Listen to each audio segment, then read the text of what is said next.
Hello, welcome.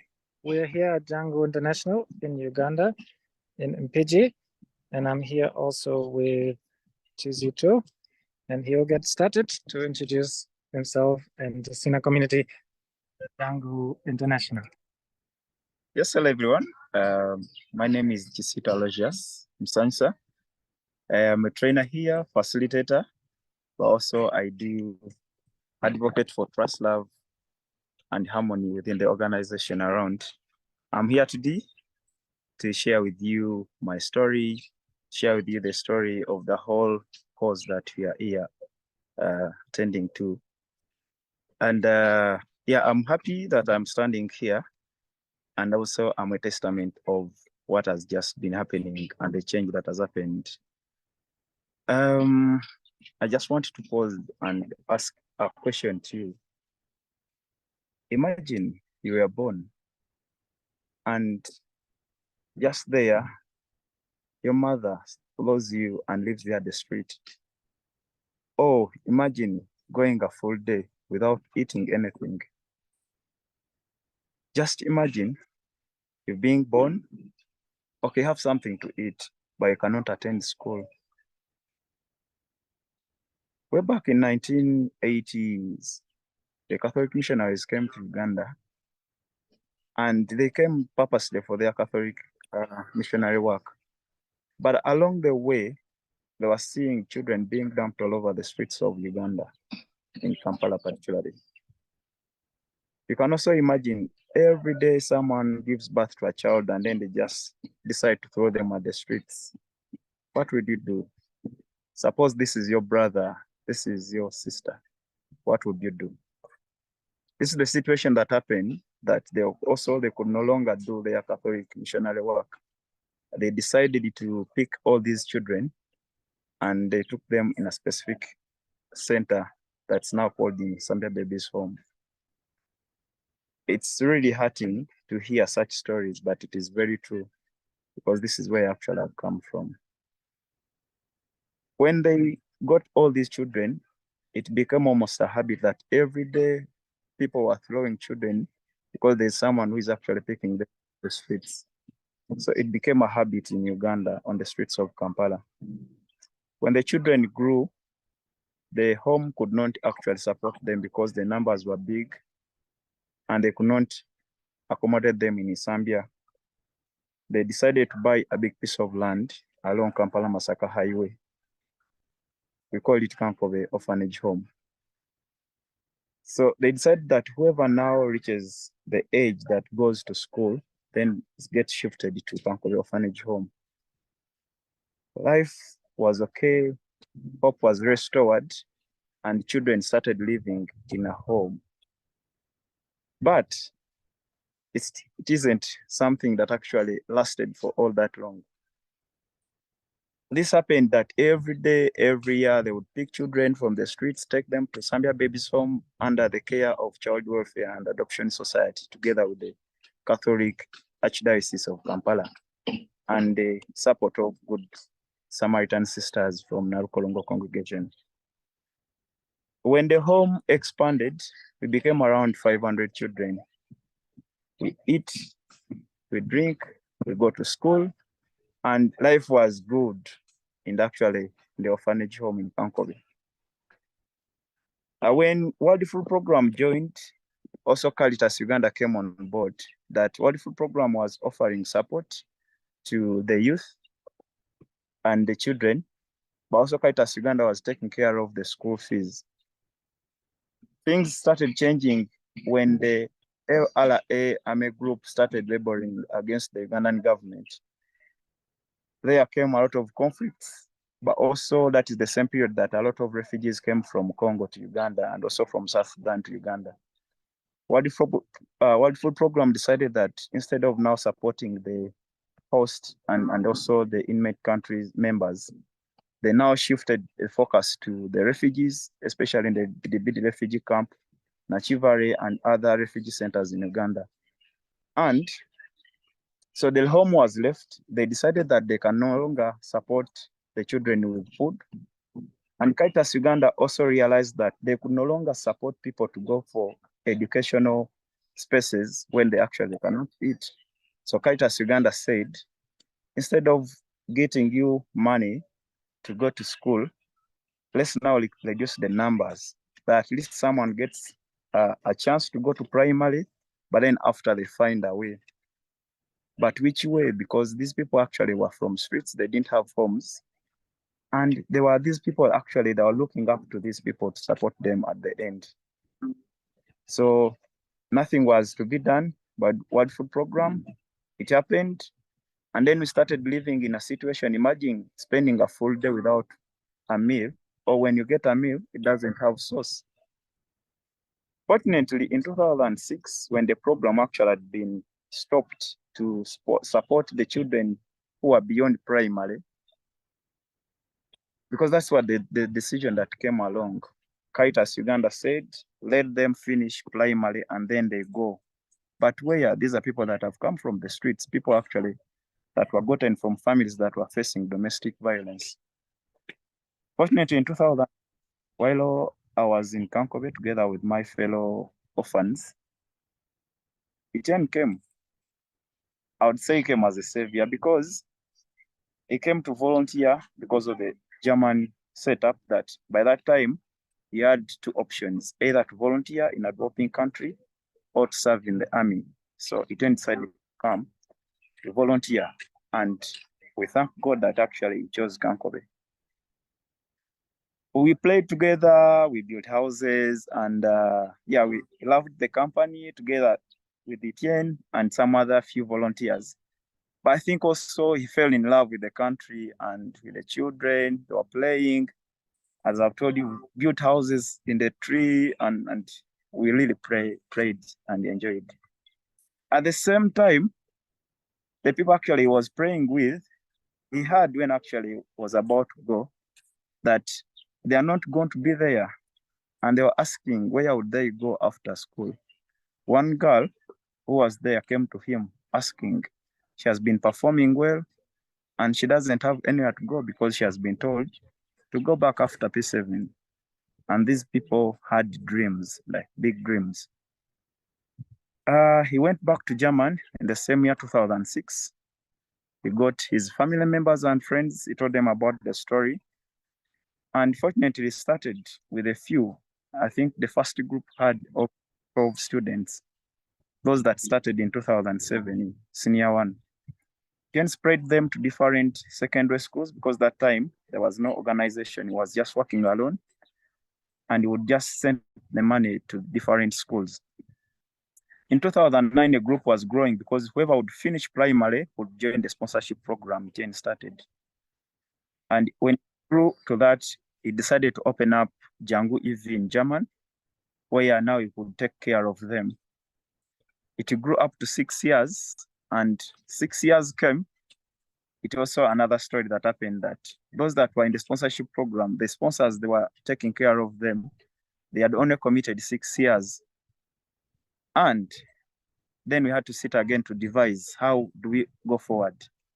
We had our brothers who had ever passed through Kanko Orphanage Home. We sat together in a meeting. We are young, but then we said, let's start maybe income generating projects. Starting income generating projects at that age, we are not exposed to business. And you look at the situation here, things are not yet clear with how people start and how end things. So you would see that the businesses would just cease in a short period. We decided maybe to establish a technical school, but also would be forced to enter into a normal curriculum that has exposed us to know how to read and write, but also it is the same space where you go in a technical school, but you spend almost all your time in the first years in theoretical work and don't do any practical work. So we looked at all that situation, but also looking at the people that are just moving around the streets, their papers. They have graduated, they have all the soft skills they have, but they cannot be competitive in the market. But also they are doing things that have been thought of. So we appreciate the education system, but we say this is the same system that we need to, address. And we said, instead of entering into the formal system, let's establish just an open space that brings out our inner capacity to create things and solve problems creatively out of the society that we have. So he went back to Germany, and that is actually he developed the idea together with friends, got in touch with Philip and other friends from Germany. And we started in 2014 here, after 2013, that meeting. And we started in a shabby government house that we cleaned together. Right now it's been renovated. And the first facilitator training happened where we thought about recruiting the facilitators. This is also another process actually that exposed us to how are we going to address this issue, because we are seeing the biggest challenge, the education system.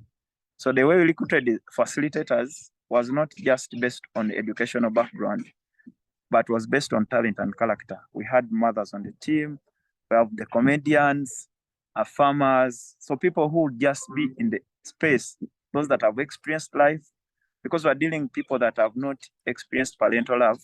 We said, let's bring the mothers, the comedians, and all those people that would bring life. And we leave an open space that where one can express themselves. So that is how the process started. This is the first home. And yeah, this is what we do. We are an open space.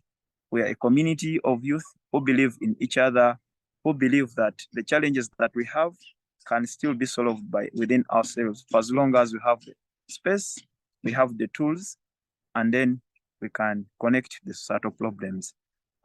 Thank you so much. I'll stop there and give it to Etienne to take you through from there. Thank you so much. Yeah, thank you so much, Kisitu. It's been a pleasure to hear the story from your side. You've been there from the beginning, from 2006 and even earlier in the orphanage home, and until today, where all this and it is growing. And that's what I want to introduce to you as well, briefly. Again, I'm Etienne, and yeah, you have heard the story, and now I want to show you how the first community that we have created, called Jangu International, where SINA was born, SINA was created, SINA was developed, a lot of trial and error over a lot of time, what it is today and how it looks like, some of the enterprises that we have here, how the model works, and I'll take you through a small walk around and show you, and then we'll switch over later to other SINA communities around the world, or around Africa for now, and maybe one day around the world. So yeah, and this is where we are. We are in MPG in Uganda, about 1 hour outside of Kampala, the capital of Uganda. And we're on top of a hill. You can see this is the entrance. And here's basically the community that has about 70 people that live here. It is residential. So people sleep here. People come from all over Uganda, even from outside countries, and stay here and go through the SINA framework to unleash their potentials and become change makers, as well as become or create the change they want to see in the world. Solving challenges, but not just any kind of challenge with any kind of solutions, but solutions that are becoming social enterprises that are able to solve problems in the community in a very sustainable and long-term way.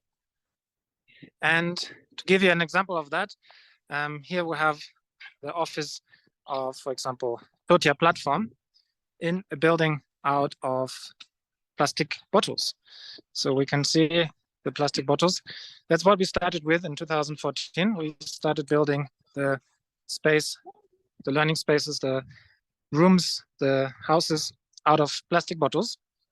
In this building, for example, we have about 18,000 plastic bottles. In the walls, there are the half-a-liter bottles, and they're compacted with soil. They're really hard as bricks. And we work together with the community to have people compact them, especially women who otherwise have little or no income. And then the bricks were used to construct the houses. For the foundation, we typically used the 1.5 liter bottles to make it stronger in the foundation. And when we reached to the roof level, hope you can see that, we also wanted to not just use iron sheets for the first few buildings, because that would have gone against the idea. So we actually used car tires that were cut into shingles and have made great roofs. So many of our buildings are built from plastic bottles and have done well. And that has become an enterprise in itself already, so that they have gone out to train other communities on this idea of this technology, have built, I think, over 80 houses by now around Uganda, but even in outside countries as well. And currently in this building as well, we have Totia platform, which is written here also on bottles, that is fighting against sexual violence, which is a big problem in Uganda. And can have a quick peep inside. The founder herself, she was affected by that topic and was sexually assaulted at the age of 8 years, and then was not able to speak about this for about 17 years because it was happening in a family setting, and it was very difficult for her. When she came to SINA, she started to unleash her potentials, realized that this is something she can transform, and made it the basis for her own social enterprise. So she was transforming her own difficult past into a strength, because now she's able to help others to not have to go through the same difficult experiences, but actually get the support that they have through medical support, people that have been raped, for example, not getting pregnant, not get HIV, but also the long-term psychological support through counselors, and also the legal support to even get to the point where they can have people convicted and trialed. And last year they had over 500 arrests made. So really a big impact. And they're currently in a stage that they're about to graduate out of SINA. In the end, the young people that come, they don't graduate with a certificate saying you have learned about entrepreneurship. No, they're graduating with their own enterprise, their own social enterprise, their own solution. When it is ready to financially self-sustain, that is the time they will move out. And Totia is at that point where in the next few months, they're going to move out and graduate with their running enterprise up and running, creating an impact, and being able to self-sustain financially. Then we can walk over to have another example of a social enterprise that is created from here, where we can see a lot of straws, but in the end it's grass. There's a grass that is found only in the region, and it's being produced, or the team was finding the grass around the area locally, but also very in remote areas. Today they're working together more with farmers to make it more accessible to cut or to give farmers the seeds to grow the grass and then buy from them, which also supports them with an income. And in the end, it is a natural drinking straw crafted by nature since over millions of years, and makes for a perfect drinking straw because it is quite sturdy. It doesn't dissolve in water, can be reused, is biodegradable, recyclable, and can replace plastic, because too much plastic is still being produced every day, and we need more solutions to not even have plastic in the first place. Then we can move over to another of our houses. This was actually the first that was finished. Also has SINA written here. And here we can just briefly peep in. I think there's a session ongoing. Hello. So I'll not be able to show you the floor of this building, but it's very special. But you can see it also here, which is inside is a nice, beautiful design. It is actually made from eggshells primarily, but also blended in with plastic bags, which also became one of the first enterprises from here, because we realized, or the scholars realized, it's not only money that is needed to start a business, but it is primarily resources.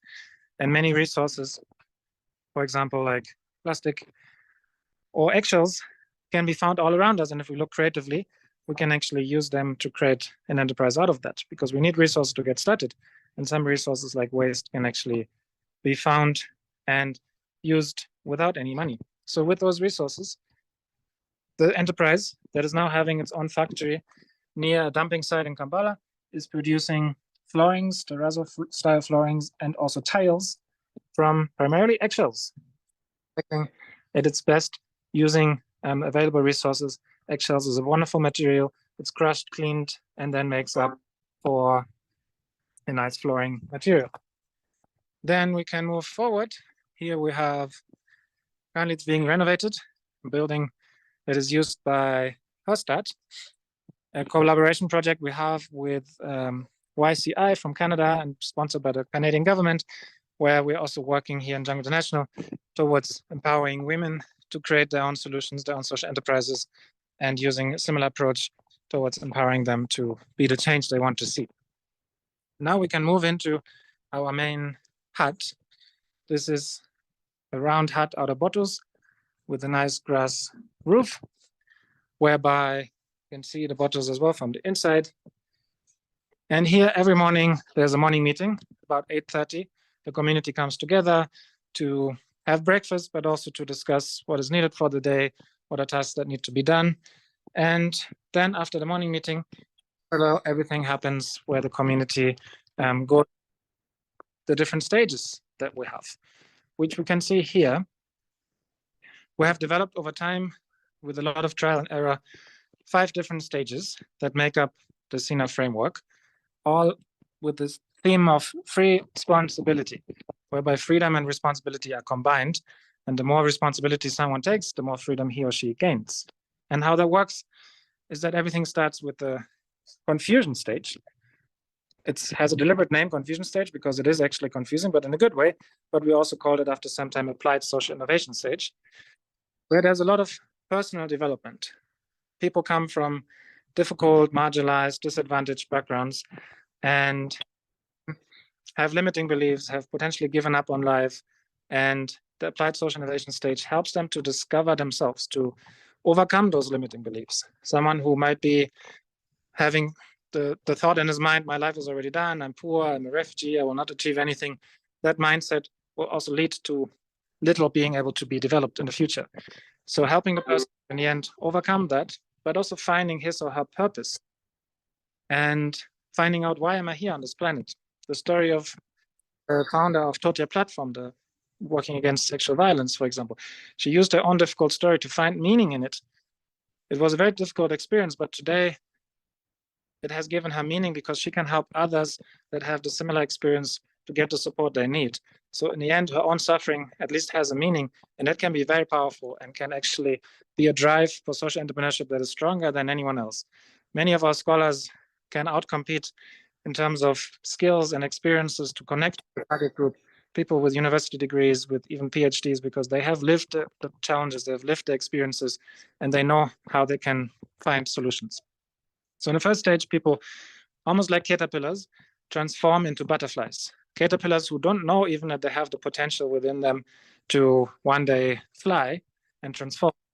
And in this confusion stage, this transformation happens. People find their purpose, set goals, are able to work on those goals every day and start flying and taking off.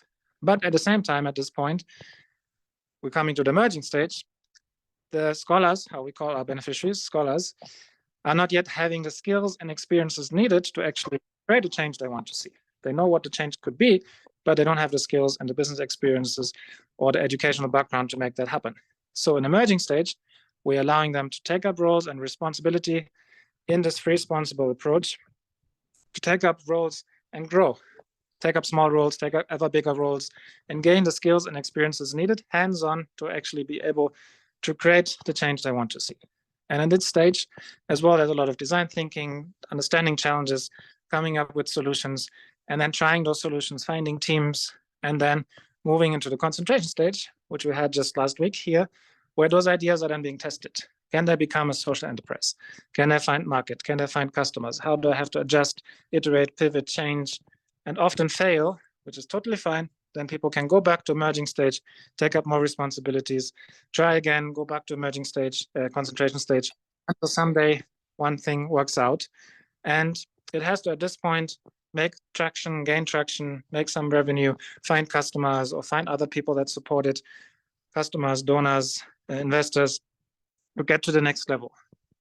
And the next level is then linking stage, where they can get your platform space to work in, get more mentoring support, get support until one day they're ready to graduate with the business up and running and financially self-sustainable. But also they need to be able to register, and we support them with that, make the business formal, make it official and also compliant. And then the mastery stage is where learning never ends and change never stops, but the enterprise is already graduated and is able to financially self-sustain and able to create a change. And we have currently about 71 enterprises in total that have come out of all the SINA communities, but the majority, because this was the first community, Jangu International in MPG, there's about 50 of them that have come from here in all different fields, from education, water, sanitation, agriculture, upcycling, recycling, and many, many more. Here we have another enterprise or building that is currently used as the library, where we have a lot of books, read on their own, self-study, self-learn. There's a lot of power also in the community itself. People support each other, people work together, a lot of learning one generation to the other. And here currently, there's a few other enterprises that are home here who are creating organic or microbe-based fertilizer and a solution to work onto latrines to get off the smell in an organic way and decompose it. Here we have a bit of lunch being prepared, which is prepared communally, whole community. And here also we have our main hall, which is in the end built by a very innovative solution as well. And that is through interlocking bricks. Those bricks, and here you can see a little bit from air how everything looks like here. But those bricks are very special because they don't have to be burned. Most bricks in Uganda are being produced locally, and a lot of trees are being cut down to burn them, which contributes to deforestation. These bricks are not being burned, but they're being compressed. There's about 10% cement in them, and that allows them to be strong, but they're also very hardly compressed. And they're like Lego stones, meaning that water, cement in between them, you don't need plastering, you just need to varnish it or paint it at the end to be with this resistance against the rain. And then they make up for a construction material that can be cheaper than the ordinary, environmentally friendly, because no tree has to be cut down. And yeah, we also have a few friends that's able to be seen. Nice big spider. Oh, there's another one, just to highlight. We're also in nature here. And that's also what we have down. Have an agroforestry that was started in 2022, beginning of 2022, where we are growing food and crops, but also biodiversity, making it regenerative, making it in a way that the soil becomes better and better over time. And that's also the kind of theme of the community. It becomes better and better over time. We have a self-organized approach where scholars take up roles and responsibilities, and that allows kind of a transition continuously to be made. So the scholars also are part of this regenerative cycle to come in as participants, become co-creators, run the community, gain the skills, leave with the enterprise, but also contribute back to the community, and one day are able to leave with their own social enterprise and create the change they want to see. So now we can walk over to our village, the SINA village, where we have constructed over the years 14 rooms and a kitchen. Those rooms are being mostly rented out for primarily groups to host here retreats, workshops, seminars, trainings, and they come sometimes from abroad as well as from Uganda, and often as well our activities when other SINA communities are coming here, they're also hosted here. And then yeah, you can also find the rooms on booking.com, Airbnb, and come in for a day or a week and engage with the community. And yeah, the whole community itself also we have declared since a few years as the Social Innovation Museum, which is on TripAdvisor under the top 6 things to do in Kampala, even though we're outside of Kampala. And it allows us to have day guests, visitors coming for just a day, get a tour, get an experience, and yeah, contribute if they want. Here we have another enterprise, but also you see a lot of permaculture across the community that is being implemented with the scholars, by the scholars. We have an enterprise called Farm Plus, which is producing, well, actually they are growing black soldier flies who are in those mosquito nets. Currently, I think there are few because they're in the stage of hatching. And those flies lay eggs. The eggs become larvae, and then the larvae eat organic waste, and the organic waste is then basically transformed into soil, a fertilizer that can be sold, but also when the larvae become big enough to almost transform into the flies, they're then being boiled and sun-dried and then crushed into a protein feed for especially chicken and pigs, which is a really nice solution because it can get started with just a few plastic buckets, a mosquito net, and can have time a really big impact because it's a very more sustainable solution than many more alternative chicken feeds or pig feeds that are out there. Yeah, there's many more enterprises to see, but because of time, I'll not be able to show all of them here, but just one more example of an enterprise that is currently here having a basically big solar dryer. And here there's the production site where they produce briquettes. Again, there's a big challenge in Uganda. Population is growing, but cooking fuel is always needed. And it is a reason why the trees are being cut down on a large scale. So alternatives are needed. And this enterprise is using agricultural waste to compress, bind it by cassava flour, an organic way, to make briquettes that can be used for cooking and that are more friendly because they produce less smoke, but also don't contribute to the trees being cut down. And they have really grown as an enterprise, are now delivering many of those briquettes in the surrounding communities. Also in SINA itself, we cook with those briquettes. And yeah, it is a really nice solution and able to grow and scale quickly because everyone is eating and needs cooking fuel. Here they even have a small tricycle since a few months to deliver their briquettes. Here's the production center itself.